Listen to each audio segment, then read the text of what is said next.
This is Dr. Chapman from Chapman Wellcare, and in today's video we're going to talk a little bit about concussion. We can do a whole series of videos regarding the topic of concussion, but today we're going to focus on a standardized recognition tool that people can use when they're on the sidelines or they're not medically trained. And what we're talking about is called the CRT6, or that stands for the Concussion Recognition Tool number 6. And this is the latest update that came out in 2023 from the British Journal of Sports Medicine. So let's talk a little bit about this. So again, the Concussion Recognition Tool is really for people that are not medically trained. This is really important because the people who are on the sidelines at a football game, for example, or bystanders, these are the first people that make contact with someone who sustained a head injury. And in the athlete and sports world, the first real goal is to recognize and remove that athlete to prevent future injury. So it's not really designed for healthcare professionals. It's not designed after the fact, days later, to diagnose and treat and monitor a concussion. But it's really in those first critical moments when the event has happened and you're on the soccer field, you're on the football field, you're on the baseball field. And again, it's to recognize and remove. Before we even talk about some of the assessment tools that we can use, you have to talk about the red flags first. So what we mean by that is first aid is first aid. That even comes before the potential recognition of a concussion. So you're looking for just anything that's considered a red flag. And let's talk about red flags. And this is first and foremost before you even dive into, does this person have a concussion? Should we recognize a concussion? So, if there's red flags, you really want to seek medical help, call 911, call an ambulance, depending on what part of the world you're in. And these would be things like after the head injury or after the event, if the athlete is complaining of neck pain, neck stiffness, if there was visible fits or seizures or convulsions after, that's something we want to be on high alert for. If there was a loss of consciousness, if there's double vision, blurry vision, if the athlete is looking drowsy or confused, if there's repeated vomiting, the description of increasing headaches, if the patient's agitated or combative, if there's any visible deformities.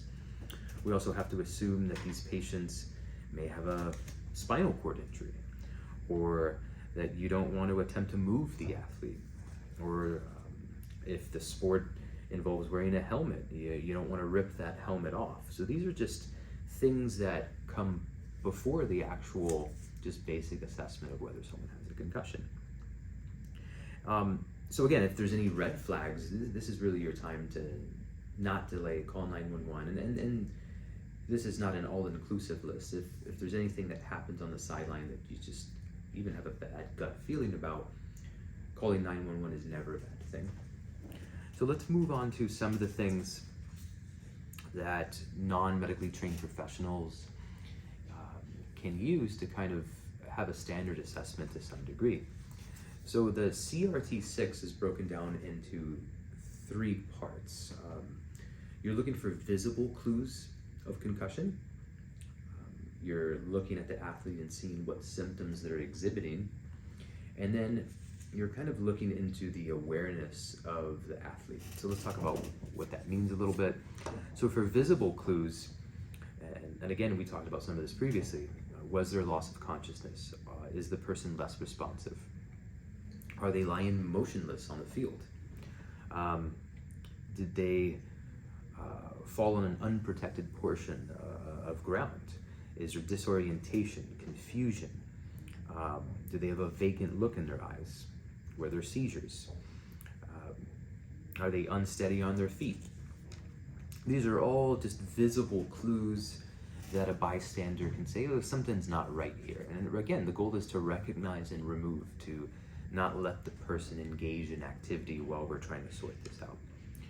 And then the symptoms of concussion, you have physical symptoms, you have changes in emotions, you have changes in thinking.